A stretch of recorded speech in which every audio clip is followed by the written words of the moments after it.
We are speaking with the renowned founder of Peace and Conflict Studies, Dr. Johan Galtung, author of countless publications, conflict mediator, founder of Transcend International and the Galtung-Institut, consultant to governments, the UN, and so much more.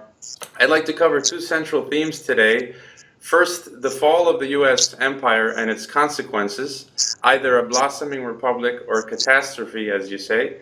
And second, what global issues you consider the most pressing today and what suggestions you have to resolve these conflicts. Now, in 1980, you successfully predicted the fall of the Soviet Union, which you said would happen in 1990.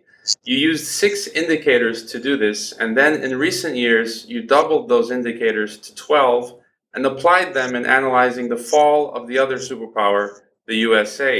You brought up this subject in an article recently on Transcend Media, citing an essay by Nafiz Ahmed and a new Pentagon study which seemed to further confirm your findings, that Empire America is approaching its final death throes. And even renowned researcher Alfred McCoy has published a book that will be out soon on the same theme. He has set 2030 as the Empire's time marker for passing. You recently revised your prediction for the collapse from 2025 to 2020. Is this the most important event of our time? And can you unpack the key points and implications of the empire's end for us and help us understand what is about to happen? Well, let us first be very clear about the terms here. You see, the other person you quoted, I think he gets it wrong. An empire means that you have a client state that does the job for you. And when I predicted the decline and fall of the US empire, I did not predict the decline or fall of US violence. I did not predict the decline or fall of the United States of America. I predicted that we would do the killing for the United States because the empire would collapse. Now, the situation is the following. You may have noticed that in Bratislava, November 6 last year, they had a big discussion about European Union countries. And what they said again and again and again was, we are no longer going to fight the wars of the United States. That was a very clear statement. And that is the kind of thing I'm looking for. However, there are some countries that are still have been fighting wars of the United States, more particularly 3 countries, United Kingdom, Denmark, and Norway. And Denmark and Norway were rewarded by the United States for fighting in Libya by being appointed Secretary General of NATO, one after the other. The present one is a former Norwegian Prime Minister. Why United Kingdom, Denmark, and Norway? Well, you see, here you have to look into history. I could say immediately because they are evangelical Protestant countries, like the United States. But I'm not saying that these are religious wars.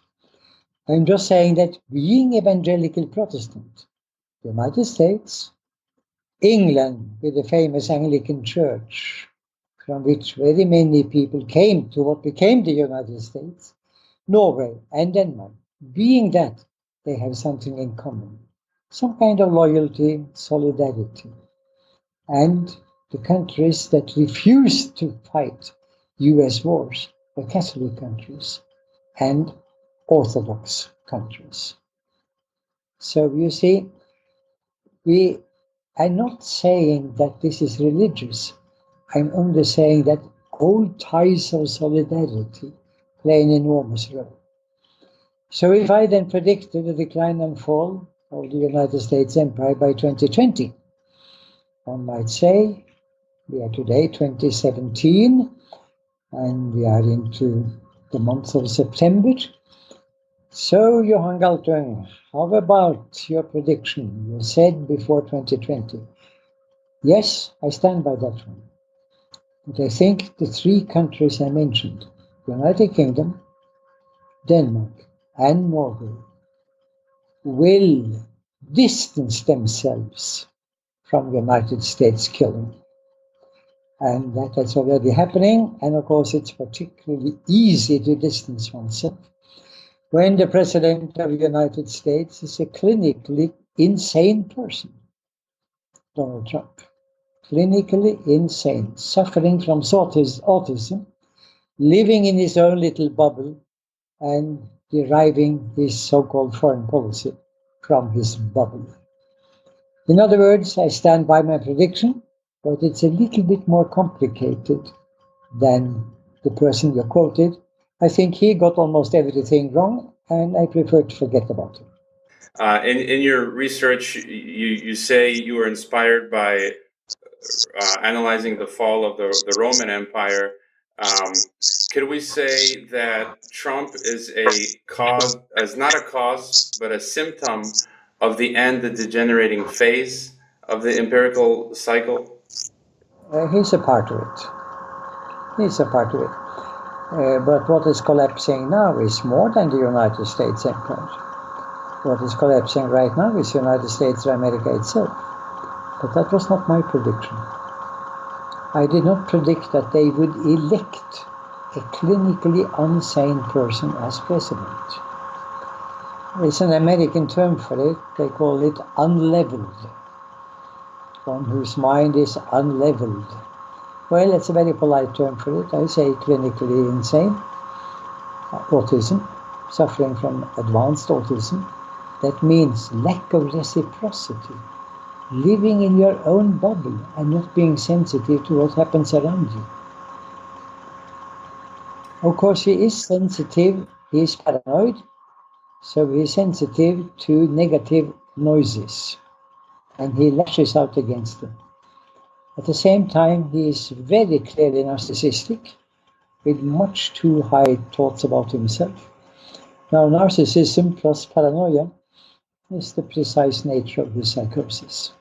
But he is a part of the package, and as you very well put it, he's not a cause, he's a symptom.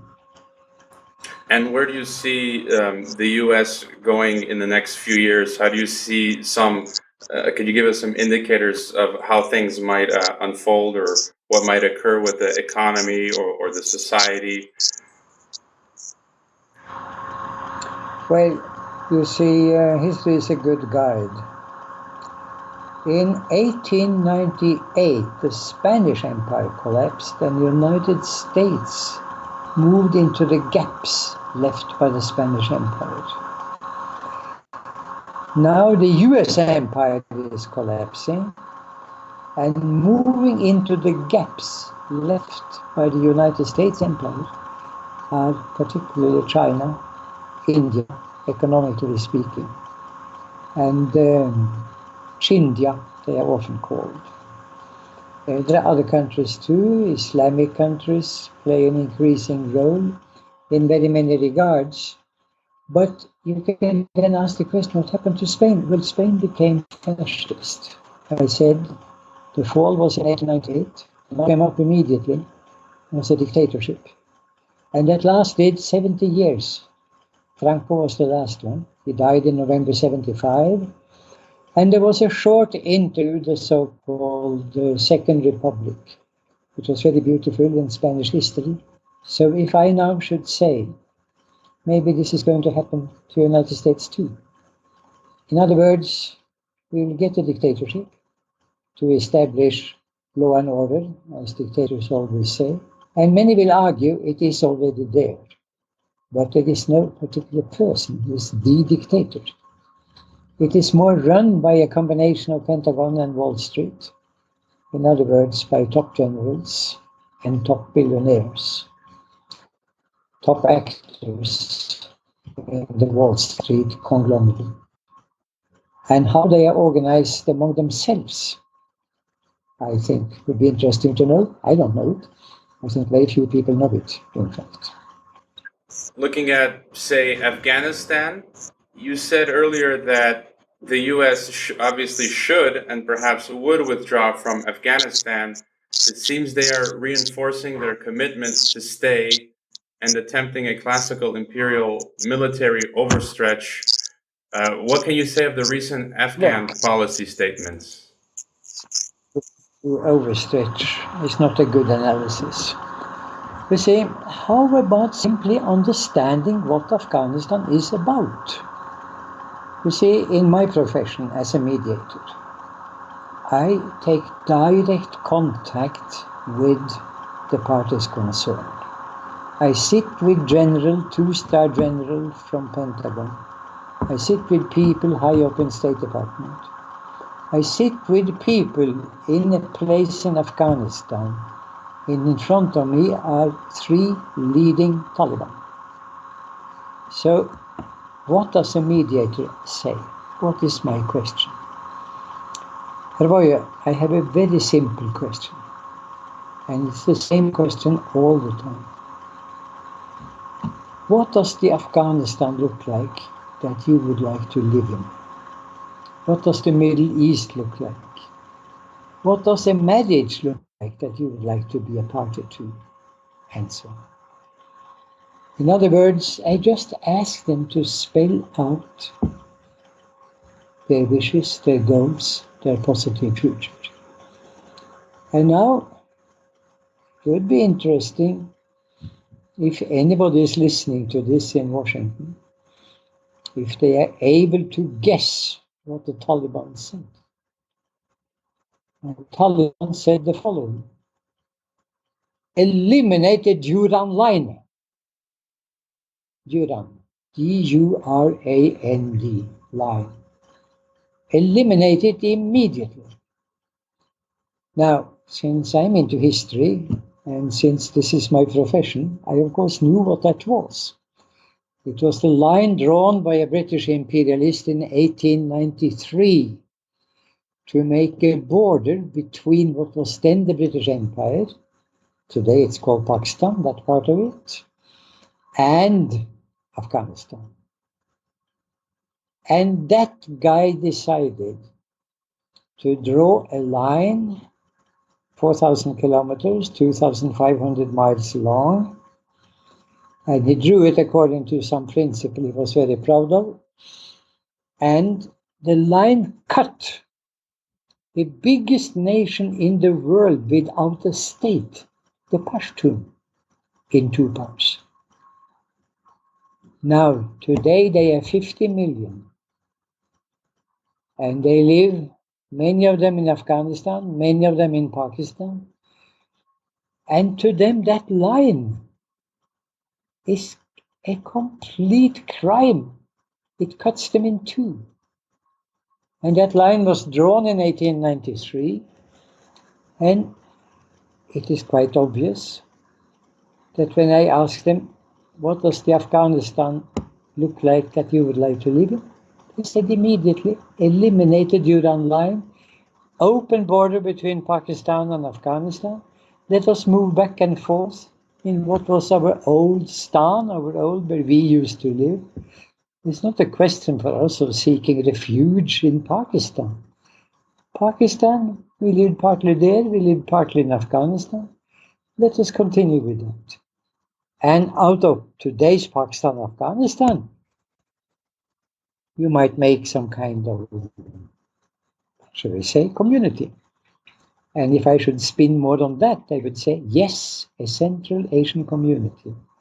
And maybe not only Pakistan and Afghanistan. Maybe you would like to add Iran, too. And maybe you would like to add the 5 other stans, Uzbekistan, Kyrgyzstan, Kazakhstan, Turkmenistan, Tajikistan, and so on. Maybe you would like to add all of that. And suddenly you have a Central Asian community of about 12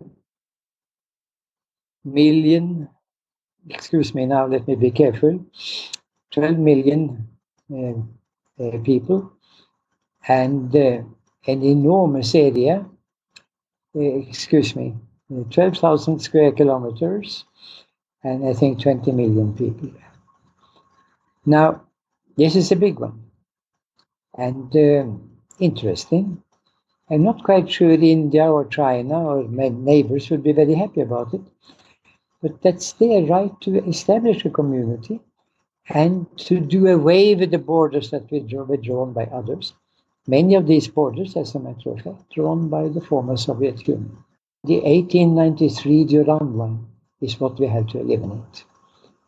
And instead of that, the United States is now building palisades high up in the sky and deep down to prevent tunnels from being digged, and will make the situation even worse. And another term, perhaps, for what you just described could be the New Silk Road. And on the news, we keep hearing about this new Cold War with the U.S. targeting Russia and China. Do you think there's a chance for real escalation towards thermonuclear war? Is the Pentagon preparing a genuine offensive on the Eurasian heartland and on the maritime rimlands of China? Do you see this escalating? Personally, I don't think we will get that war. I don't think it. It's too risky for all the parties. They are, in a certain sense, deterring each other.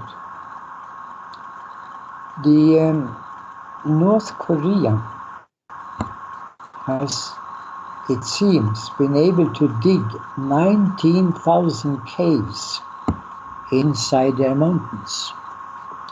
And that's where they are hiding all their weaponry.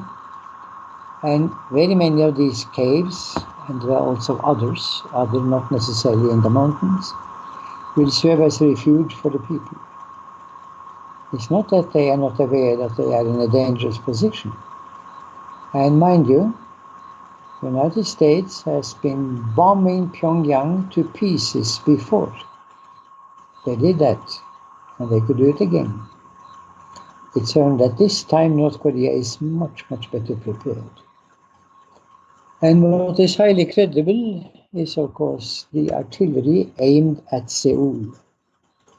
That artillery is also inside the mountains. And it seems that it can, if really launched, kill 8 million people very quickly. Now, Seoul knows that this is not going to happen. But Seoul is also at the same time, South Korea, very worried about the United States provocations. And those provocations are partly the weapon shield that they are building to catch possible US missiles, Chinese missiles, and partly the so-called twin spirit exercises right off North Korea's coast, practicing invasion of North Korea, just right outside. Well, that has been going on every year, it's going on right now, and it's an enormous provocation to North Korea. Russia and China have asked them to dampen it, to abolish it, to postpone it. But US doesn't listen to anything. US is a unilateralist country. And the horrible thing about it is that they don't want negotiation. Because negotiation is something you do with equals, for it indicates that you respect the other as a party, to be taken seriously. The United States is unilateralist, exception. The United States tells others what to do, and if you don't do it, you will suffer the consequences.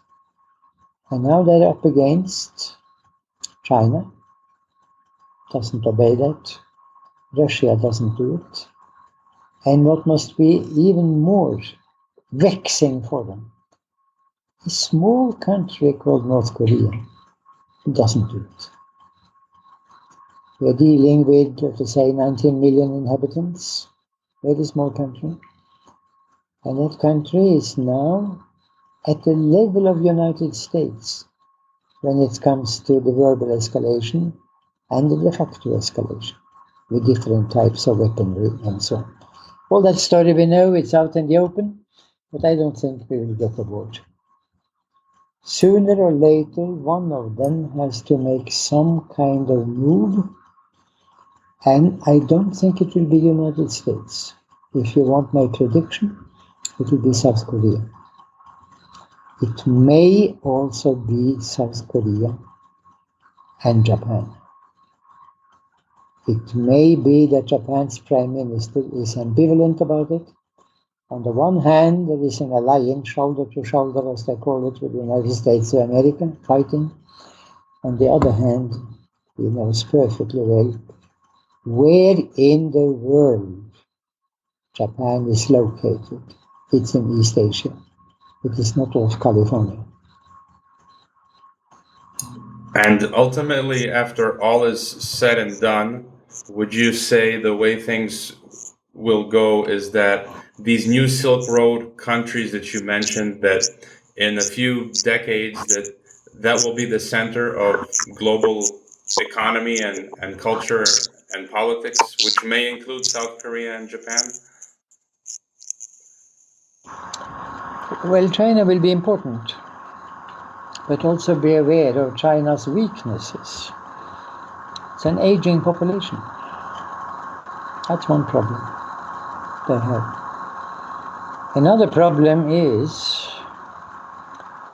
that they have a very complicated way of doing their things. I call it the both-and approach.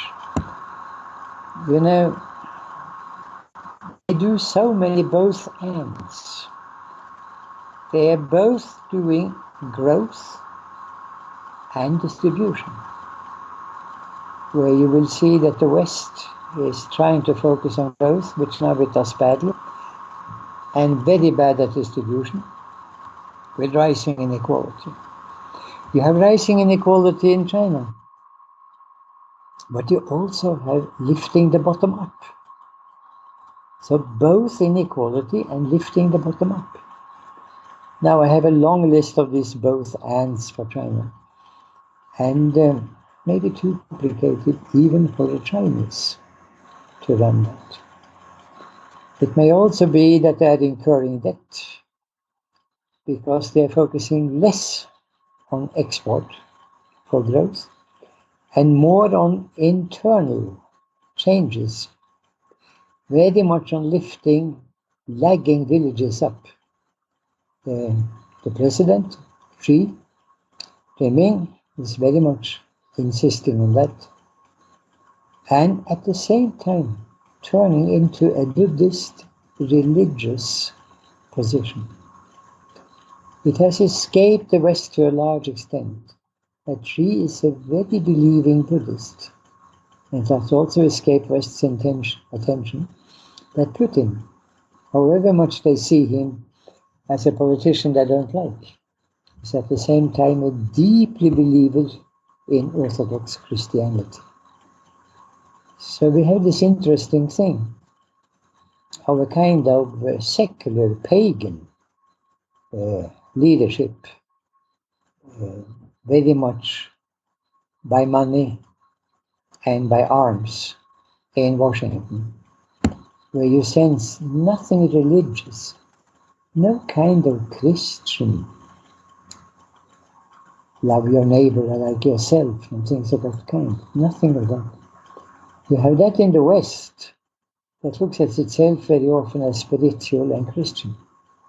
And at the same time, you have two deeply religious leaders in the most competitive countries, China and Russia. It's a new world, if you will, a very different one. You see, when I say the US empire is going down, I emphasize, I'm not saying that they are stopping killing, but they have to do the killing themselves. And the first who started doing that, who understood that I have to do the killing myself, was Obama. But Obama didn't talk about it, he killed. And the way he killed was a little bit by drones, and the Western media focused on that. Much more important was snipers, sending shooters who could kill a person at a range of 1 kilometer with long rifles, and they travel by ordinary airplanes. And the rifles are, of course, called for hunting. Well, they were hunting people that the local CIA had designated as anti-American. And they killed a lot. We travel a lot these days, the Lieutenant General in charge of it said in a famous interview. So Obama did all of that, but he didn't talk much about it. If I then should say about Trump, he talks an enormous amount, but he hasn't done much killing. He has done some, and we sense it in Yemen, in Somalia, in the Sudan. We sense it, and there could be more, but not so much as Obama. Obama is reputed to have done the type of killing that I mentioned in 134 countries, without asking any permission for the governments concerned, just sending the snipers with long hunting, quote-unquote, rifles. We just have a minute or two left, and can you leave us with any final thoughts or any other prognostication or prediction you might have for the future world order, and any other final thought? Well, you see, out of all of this, and you may be surprised to hear me say it, I think the world as a whole is actually moving in a quite good direction. We have, practically speaking, no wars between states. That's already something. Well, wars between states were outlawed in 1928, the Kellogg-Briand Treaty. But that is not maybe the major reason. I think the major reason is that the states are afraid of each other. And the military don't like to fight another state when they can do something else. They can kill civilians. They can sit up in a plane at 14,000 feet, or let us say 4,000 meters, and they can just push a button. And they can send a rain of bombs on innocent civilians, where there may be a couple of militias among them. And they can do what we read about all the time, killing wedding parties. You know, in the old days, if you go back in history, the condition for taking somebody's life in a war was that you put yourself at risk. You put your own life at risk. In other words, you had courage. You enter the warfare with the courage, putting your own life at risk. These people sitting up at 14,000 feet are cowards, just simply cowards. They're killing people with not the slightest chance of retaliating.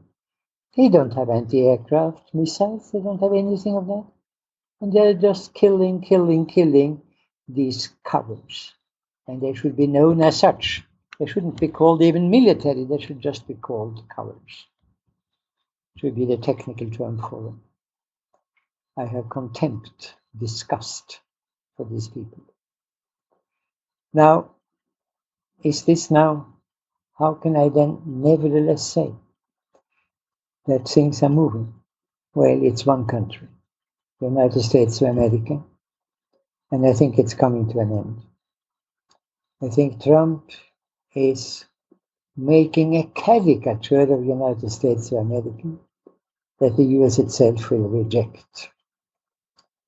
But I don't think the future inside the US is good.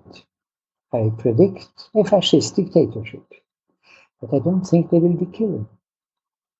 Like the fascist dictatorship that came out of the Spanish fallen empire didn't kill anybody abroad. They were just, well, you can say there was the element of Guernica, but that was after all also in Spain. But by and large, it was a civil war that took place. A civil, which is a strange expression, an internal war. So it's that kind of future I see for the US. And I see gradually, slowly, US democratizing again, coming back to democracy, and coming back to finding a reasonable place in the world as a part of Anglo-America in the northern part of the Americas, in dialogue with Latin America, Anglo-America versus Latin America, and the Latin America reasonably united, First of all, rejecting US imperialism. It was done by Fidel Castro, a historical job. Secondly, coming together. And that was done by Hugo Chavez, also an historical job. US has done their very best or worst to try to negate what Castro and Chavez were doing. They won't succeed.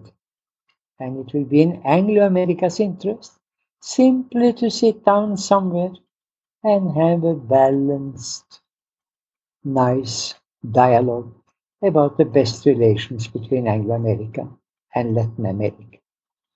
Latin America, of course, includes Caribbean, which is a very complex part of the world, but it is possible. And I think one should remember that Latin America, Caribbean has 35 countries altogether, 35 states. 35. There is only one of them that can be said to be very much tied to Anglo-America. And not to US, but to Canada. And that is Trinidad Tobago. Between Trinidad and Canada, there's a very close relationship. But otherwise, the relationship could be improved. And it would improve greatly if Anglo-America is willing to face Latin America together. ELAC, as they call it, Estados Latinoamericanos y Caribe. Well, we are not yet quite there, but that is an optimistic vision of the future. And the United States finds its place as one state among others, a big one, an important one, a fantastically innovative one. And it plays out its best card. And the best card from the United States is not military, not economic, not political, it's cultural. The United States is the cultural power, shaping the world more than any other culture. Not even the British Council has been able to spread English with an English accent. The United States of America does that. By its pop culture, its popular culture, its basic English, the English of a 10 to 12 years old, according to the British English. But it has become the world dominant culture. The world dominant culture is US. And US has reason to be proud of it and say, if you are dominating the world culturally, isn't that already quite a lot? And it might be that you yourself would benefit from trying to understand the Hindu message, the Buddhist message, the Japanese message, the Chinese messages, and so on and so on. Well, I think we are heading for a multipolar world, however. And I think we are there to a large extent. But the United States has to be tamed or tame itself. And Israel has to be tamed or tame itself. And it looks like that is what's happening right now to Israel. Dr. Galtung, we thank you so much for your time, and we wish you the best in your continued work and your efforts at Transcend Media and at your Galtung-Institut. Thank you so much indeed for the interview, and be sure I'll continue. Thank you.